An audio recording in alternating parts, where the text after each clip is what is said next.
I'm going to give you a little bit of a story about how Kathryn's Mercy Home came into being. Over where you're going to have some amazing refreshments, there's a display board with lots of pictures of where it is now and leaflets that you can look at. But let me just give you a little bit of the history.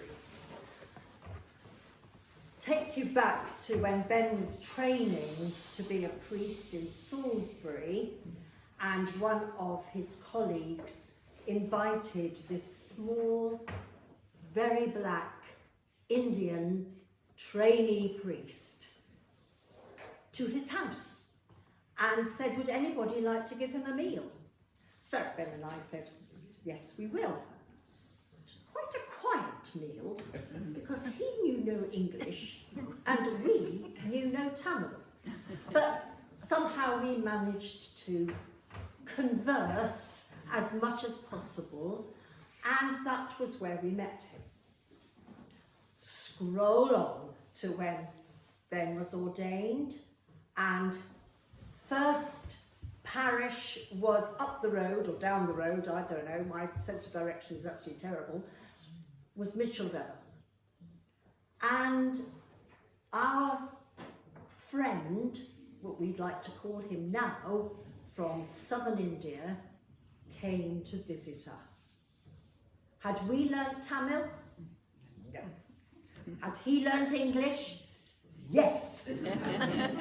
So we were able to converse. And he laid out his vision, because when he was growing up in a very poor part of Tamil Nadu, right down in the eastern part of India, his priest had noticed that he was very intelligent. And rather than go into his father's occupation of being a farmer, a daily labourer, and really having no prospects at all, this priest paid for him to go through education and degree level. That's some commitment, isn't it? Well, now he's back with us in Micheldever.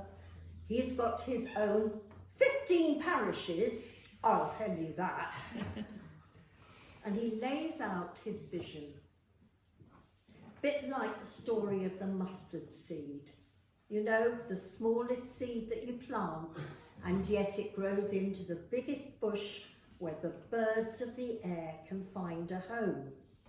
And he said he wanted to give that opportunity he had had to 5 boys to come and live with him in his parsonage and pay for their food and accommodation so that they could attend secondary school. And I thought, well, why not get sponsors to sponsor these boys? Because he couldn't afford it. And so that's what we did. And we got 10 sponsors, so he was able to have 10.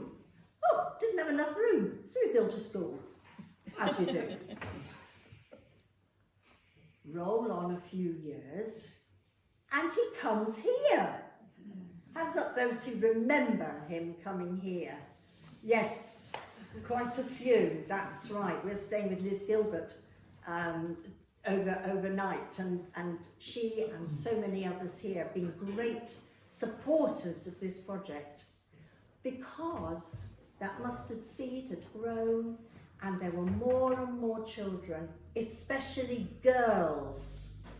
Now we know what the state of girls' education is in many parts of Asia, and he wanted to support girls, and he built a girls' hostel. And the people here have sponsored so many girls going up through school, all with a Christian underpinning of their faith and their flourishing. They don't have to abandon their faith of Hinduism or being Muslim, but while they are in the hostel, they have prayers every morning. Oh, and he built a school. Thought you'd like to know that. A primary school, 350 children in the primary school, 100 girls in the hostel, and so it goes on.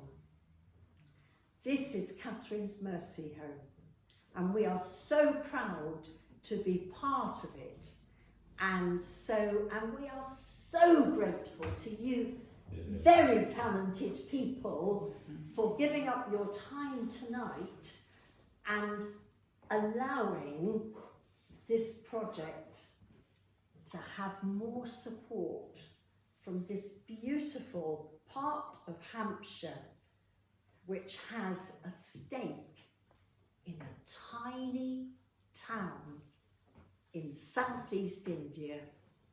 It's part of here.